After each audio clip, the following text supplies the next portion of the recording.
Welcome. In front of me I have ZEBLAZE Stratos 2 Ultra, and I'm gonna show you how to unpair this watch from the Android phone.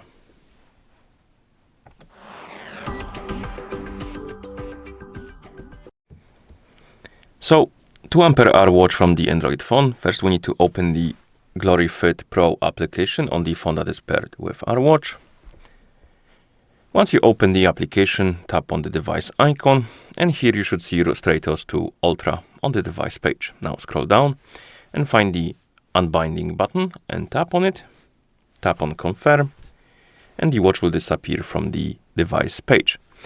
Just in case, let's go to the Bluetooth settings on our phone and check if the watch is right here on the list. It's not, so we can close the settings.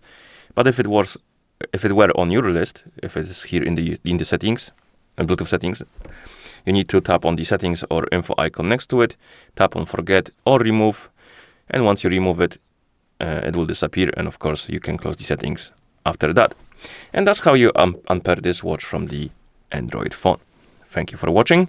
If you found this video helpful, please consider subscribing to our channel and leaving a like on the video.